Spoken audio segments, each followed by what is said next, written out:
Ya, pemirsa, pemilihan umum tahun 2024 akan dilaksanakan sesuai waktu yang telah dijadwalkan oleh Komisi Pemilihan Umum pada tanggal 14 Februari 2024.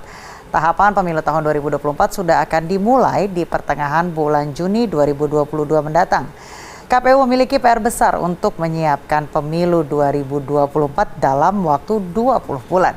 Kita akan membahasnya dengan anggota Komisi 2 DPR RI, Gus Pardi Gaus, dan juga Dewan Pembina Perludem, Ibu Titi Anggraini. Selamat malam, Pak. Selamat malam. Dan Ibu. Assalamualaikum warahmatullahi wabarakatuh. Waalaikumsalam. Baik, Pak Gus, saya mau tanya, ini tugas dari KPU yang sudah dilantik ini kan cukup berat ke depannya. Apa aja sih, Pak? Pertama, saya mengucapkan selamat kepada Komisioner KPU dan Bawaslu yang telah dilantik oleh Bapak Presiden pada tanggal 12 April 2022. Sebetulnya kami Komisi 2 sudah menjadwalkan agenda RDP antara pemerintah penyelenggara pemilu bersama DPR untuk melakukan RDP itu pada hari Senin tanggal 11 April 2022. Namun kita berharap pelaksanaan daripada pembahasan tahapan persiapan rancangan PKPU beserta anggaran yang akan kita tetapkan itu, kita berharap yang kita lakukan itu bersama dengan komisioner yang baru, sehingga sepakatlah kami pimpinan bersama anggota untuk digeser, ditunda pelaksanaan dari RDP itu pada hari ini, yaitu pada hari Rabu 13 April 2022. Sekarang ini sedang berlangsung RDP antara KPU, Bawaslu, pemerintah, DKPP bersama kawan-kawan Komisi 2 untuk menindaklanjuti pembahasan-pembahasan yang sebetulnya sudah kita lakukan, baik tentang anggaran, begitu juga mengenai tahapan-tahapan itu, di mana sejak bulan September bahwa KPU periode 2017 sampai 2022 itu sudah merancang pelaksanaan, persiapan, begitu juga tentang anggaran. Cuman yang belum ditetapkan ketika bulan September sampai dengan Desember itu adalah mengenai waktu pelaksanaan, di mana ketika itu antara KPU dengan pemerintah belum ada titik temu tentang pelaksanaan, di mana ketika itu pemerintah mengusulkan pelaksanaan pemilu itu di bulan Mei, sedangkan KPU mengusulkan di bulan Februari. Alhamdulillah pada tanggal 24 Januari 2022 sudah ada kesepahaman, sudah ada kesepakatan kita menggelar pelaksanaan RDP ketika itu dalam menentukan kapan pelaksanaan pemilu itu kita tetapkan. Alhamdulillah, di mana seluruh anggota fraksi yang ada di Komisi 2 bersama pemerintah yang ketiga itu diwakili oleh Menteri Dalam Negeri dan juga seluruh unsur daripada KPU dan Bawaslu dan DKPP sepakat bahwa kita akan melaksanakan pemilu 14 Februari 2024. Ya. Baik, saya ke Bu Titi. Bu Titi, apakah dinilai tahapan yang sudah dilakukan atau rencana yang akan dilakukan ini sudah bisa dibilang ideal, Bu? Ya, pelantikan anggota KPU Bawaslu merupakan aktivitas rutin reguler 5 tahunan ya, karena juga Undang-Undang Pemilu sudah mengatur bahwa pengisian jabatan KPU Bawaslu itu dilakukan setiap 5 tahun sekali. Namun memang ada nuansa dan dinamika yang berbeda pada saat ini, karena pelantikan anggota KPU Bawaslu itu dilakukan di tengah polemik dan wacana penundaan pemilu, perpanjangan masa jabatan, dan juga presiden 3 periode. Sebenarnya sih dari sisi aktivitas, ya itu harusnya sesuatu yang reguler, sesuatu yang biasa. Siapapun mereka setiap 5 tahun harus diisi oleh yang terpilih melalui seleksi baru. Tapi kan ini seolah-olah ya kalau dibaca pondasi luar biasa penting untuk pemilu 2024 begitu ya. Tapi karena memang di tengah situasi adanya polemik itu dan pelantikan itu saya kira mereka yang baru terpilih selain juga kita mengucapkan selamat, tapi juga kita perlu memastikan berbagai pekerjaan rumah yang sudah menunggu mereka bisa segera dituntaskan. Setidaknya ada dua hal. Yang pertama menyangkut kepastian anggaran untuk pemilu 2024. Karena Pak Gus Pardi sampai hari ini kan anggaran belum dipastikan atau kemudian ditetapkan untuk pemilu 2024. Yang kedua, peraturan-peraturan yang sangat krusial menyangkut pondasi teknis untuk pelaksanaan tahapan 2024. Yang paling krusial itu adalah peraturan KPU tentang tahapan program dan jadwal. Yang kedua adalah peraturan KPU tentang pendaftaran, verifikasi, dan penetapan partai politik peserta pemilu. Kenapa peraturan KPU ini sangat krusial? Mengingat KPU memang sudah menetapkan hari pemungutan suara dengan keputusan nomor 21 tahun 2022, yaitu 14 Februari 2024. Undang-undang menyatakan tahapan pemilu dimulai paling lambat 20 bulan sebelum hari pemungutan suara. Artinya 14 Juni 2022 tahapan sudah dimulai.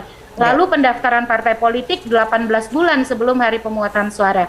Artinya di Agustus 2022, partai politik peserta pemilu 2024 sudah mulai melakukan pendaftaran. Mereka yang ingin menjadi parpol peserta pemilu. Nah, kalau ini terlalu terlambat disahkan, maka kita akan berhadapan dengan kendala sosialisasi, lalu juga pemahaman para pihak, serba tergesa-gesa. Padahal undang-undang pemilunya tidak diubah ya Pak Gus Pardi. Tapi akan terasa kurang insentifnya undang-undang yang sudah ada sejak awal kalau peraturan-peraturan teknisnya malah terlambat dibentuk atau dibuat begitu. Pak Gus Pardi tadi sempat menyinggung soal anggaran begitu kan, ada anggaran yang cukup besar untuk pemilu, namun belum dipastikan. Nah ini gimana atau pos-pos apa sih yang kemudian nanti menjadi sorotan atau menjadi tempat yang paling banyak gitu? Terima kasih.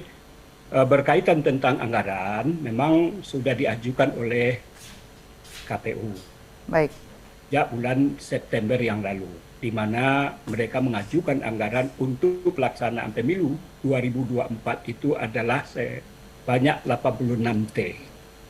Dan saya pernah juga Zoom dengan Ketua KPU ketika itu, lalu saya mendapatkan informasi bahwa dari 86 T itu 70% dari 86 T itu dimanfaatkan untuk honor daripada panitia ad hoc. 70%. Kenapa sampai 70%?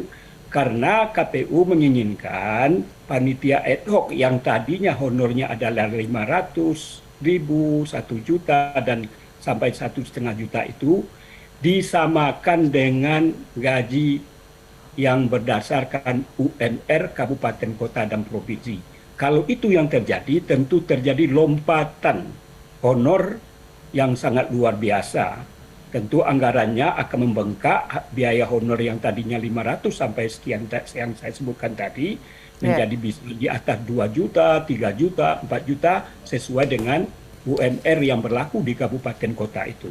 Lalu ketika RDP saya sampaikan kepada Ketua KPU ketika itu, tolong dilakukan rasionalisasi. Silahkan lakukan untuk menaikkan honor daripada panitia ad hoc, tetapi harus profesional. Yang kedua adalah tentang pengadaan kantor dan gudang. Nilainya adalah 3,1 T. Tadi saya juga rapat terbatas pimpinan bersama Menteri Dalam Negeri, bersama KPU dan Bawaslu dan DKPP menyampaikan persoalan yang ini juga. Agar KPU melakukan pendekatan dengan Menteri Dalam Negeri sebagai pembina kepala daerah, kabupaten, kota, dan provinsi. Bagaimana kalau beliau melakukan negosiasi untuk meminta, untuk memfasilitasi agar kantor dan gudang itu difasilitasi oleh kepala daerah kabupaten kota sehingga tidak keluar dana yang sebanyak yang saya sampaikan, yaitu 3,1 T itu. Kemudian pengadaan mobil, kalau nggak salah jumlahnya adalah 287 M. Baik. Nah, dalam kondisi ekonomi kita yang sedang tidak baik akibat pandemi COVID, tentu kita berharap kepada KPU sebagai pemakai anggaran harus berhati-hati, harus menyikapi secara arif dan bijaksana pemanfaatan terhadap anggaran itu. Mudah-mudahan dengan apa yang saya sampaikan tadi, tadinya nilainya adalah 86T, saya dengar sudah turun ke 76T, dan malah terakhir informal saya dengar sudah di angka 60. Tentu kita berharap kalau seandainya honor daripada panitia ad hoc ini bisa dilakukan rasionalisasi dan juga dilakukan rasionalisasi terhadap pengadaan mobil dan fasilitas yang dilakukan oleh Menteri Dalam Negeri untuk mendapatkan kantor dan gudang yang mendapatkan fasilitas dari kepala daerah kabupaten dan kota provinsi, tentu terjadi penghematan yang sangat luar biasa. Baik, saya ke Bu Titi. Bu Titi, mendengar dari hasil dana anggaran yang cukup fantastis, seperti apa, Bu? Ya, saya kira bisa dipahami kalau kemudian ada alokasi yang lebih besar untuk pembiayaan pemilu 2024. Perlu kita juga ketahui alokasi anggaran tersebut dibagi untuk beberapa tahun, 2022, 2023, 2024, dan 2025. Untuk kenaikan honorarium petugas lapangan, saya kira itu sebuah keniscayaan karena bukan saja pekerjaan mereka sangat berat, tapi pekerjaan mereka juga sangat krusial di dalam menjaga kemurnian suara pemilih, memastikan hal-hal yang bisa mempengaruhi integritas atau kemudian mereka ditekan dengan pendekatan uang itu bisa kita cegah supaya suaranya Pak Gus Pardi dan kawan-kawan itu tidak rentan dimainkan begitu ya. Tapi kalau yang sifatnya alokasi anggaran yang seremonik, simbolik, lalu kemudian gebiar yang sifatnya bisa sebenarnya tidak terlalu prioritas, itu mestinya juga kita kawal.